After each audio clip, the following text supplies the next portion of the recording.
Zaburi 92 mstari wa kwanza na wa pili. Mungu anasema ni neno jema kumshukuru Bwana na kuliimbia jina lako aliye juu, kuzitangaza rehema zako asubuhi na uaminifu wako wakati wa usiku. Kwa hiyo ni neno baya kutomshukuru Mungu. Kama ni neno jema kumshukuru Mungu, manake ni neno baya kutokumshukuru Mungu. Wathesalonike wa kwanza sura 5:18. Shukuruni kwa kila jambo, maana hayo ni mapenzi ya Mungu kwenu katika Kristo. Katika kila jambo, kwa sababu hata katika kila jambo, hata kama ni baya, unapomshukuru Mungu kwalo, Mungu analigeuza katika kwenda kwenye uzuri. Akasema ni neno jema kumshukuru Mungu na kuliimbia jina lake aliye juu, kuzitangaza rehema zako asubuhi na uaminifu wako wakati wa usiku. Maana kutangaza rehema zake na uaminifu wake, maana nini? Kwenye kila chochote ambacho kwenye maisha yako kinakutokea ni kwa rehema na neema za Mungu tu. Kitabu cha Maombolezo kinatuambia ni kwa rehema za Mungu wala hata hatuangamii, kwamba ile unalala unaamka ni kwa rehema za Mungu. Kwa hiyo unapaswa kumshukuru Mungu na kuziimbia fadhili zake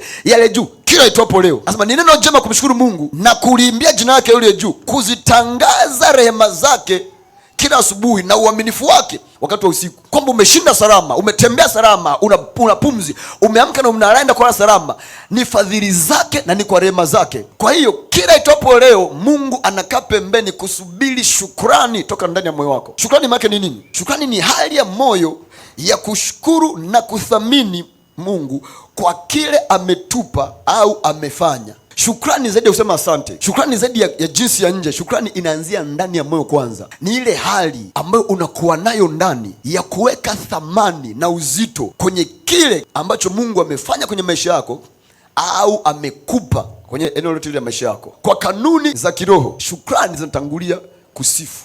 Kwa ili umsifu Mungu lazima uwe na moyo wa shukrani. Ili muabudu Mungu lazima una moyo shukrani. Hauwezi kumwabudu Mungu au kumsifu Mungu bila kuwa na moyo shukrani. Lazima kwanza uwe unathamini na unaweka uzito kwenye mambo ambayo Mungu ametenda au amekupa kwenye maneno mbalimbali maisha yako au amefanya kwa watu wengine. Sio lazima iwe kwako peke yako, hata kwa watu wengine. Zaburi 100 mstari wa 4 unasemaje? Ingieni malangoni mwake kwa kushukuru, nyuani mwake kwa kusifu, mshukuruni, liimidini jina lake. Huwezi kumsifu Mungu bila kumshukuru Mungu. Kwa ili Mungu apokee sifa zako, anaangalia shukrani ya moyo wako. Kwa sababu anasema ili ufike nyuani mwangu kwa kusifu, lazima kwanza uingie marongoni pangu kwa shukrani. Kwa lugha nyingine, shukrani ni ufunguo ambao unakufungulia mlango na kukuingiza mahali Mungu alipo. Kwa lugha nyingine pia ni kwamba hakuna majibu ya maombi yanayoachiliwa kwa mtu kama kwanza moyo wa shukrani haujatangulia. Au kwa nyingine ni kwamba Mungu hana uwezo wa kusikia kuomba kwa mtu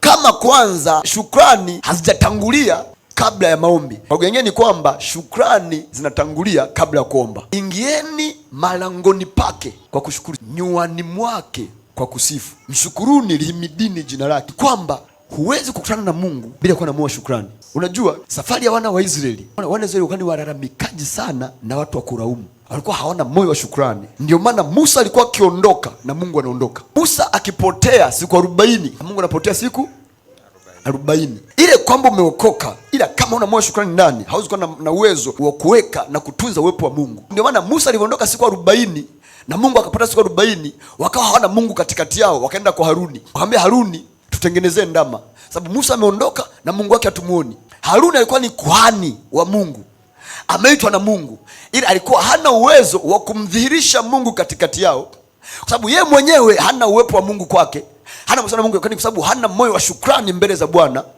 Ndio maana Musa alipopotea na Mungu alipotea, wakatengeneza ndama, kwa sababu walikuwa hawana uwezo wa kukutana na Mungu, sababu mioyoni mwao walikuwa hawana shukrani mbele za Bwana. Shukrani nimekwambia ni nini? Ni ile hali ya moyo, ni zaidi ya kusema asante. Ni ile hali ya moyo ya ndani ya moyo wako ya kuthamini na kuweka uzito na uthamani kwa jinsi alivyo Mungu na kwa yale ambayo amefanya au amekupa kwenye eneo lote la maisha yako au eneo la mtu mwingine yeyote. Sio lazima iwe kwako. Sio lazima umshukuru Mungu kwa matendo ambayo amefanya kwako tu, hata amefanya kwa watu wengine. Ndio maana sikiliza, unapoona Mungu amefanya kitu kwa mtu, ukimshukuru Mungu kutoka ndani ya moyo wako, ujue hicho kitu alichofanya kwa mtu, Mungu anakifanya na kwako pia. Ndio maana kwenye Ayubu 42 sura ya mwisho ile, Biblia inatuambia Ayubu alipowaombea rafiki zake wale wakina Elifazi, Bwana akageuza uteka wake. Hakujiombea. Sikiza, tangu sura ya kwanza Ayubu anaomba baada ya mabaya kutokea, Mungu ageuze, Mungu amponye. Hakufanya chochote mpaka sura ya 42 ndipo Mungu anakuja kumponya. Kwa nini? Alipoamua kubadilisha staili, akawaombea rafiki zake wakina Elifazi, Bwana akageuza uteka wake. Kwa kichogeuza uteka wa Ayubu ni maombi aliyofanya kwa ajili ya rafiki zake. Tangu sura ya kwanza hakufanyaga maombi kwa ajili ya rafiki zake, alikuwa anafanya kwa ajili yake. Alipofika sura 42 akaomba kwa ajili ya rafiki zake, Mungu akageuza uteka wake. Kwa shukrani ni ile hali ya kuthamini kile ambacho Mungu amefanya, iwe ni kwako au kwa mtu yeyote yule. Unapothamini na kuweka uzito wa matendo makuu na mkono wa Mungu, hiyo ndio shukrani, ile hali ya moyo wako, na hiyo ndio inayokufungulia mlango. Kwa hiyo kadri unavyozidi kuwa na moyo wa shukrani, ndivyo unavyozidi kufungua malango ya kiroho mbele za Mungu kwenye maeneo mbalimbali ya maisha yako. Sema, ingieni malangoni pangu kwa shukrani. Kwa lugha nyingine kwamba shukrani ndio kama kadi inayokuruhusu kwenda mbele za Mungu. Kwenye sherehe yoyote hauwezi ukaenda bila kadi. Hauna kadi unabaki nje, kwa sababu hauna kadi ya kukuingiza. Anasema, ingieni malangoni kwangu kwa shukrani. Kwa Mungu ametupa shukrani kama kadi ya kwenda mbele zake. Kwa hakuna mwanadamu yeyote anayeweza kwenda mbele za Mungu bila kuwa na kadi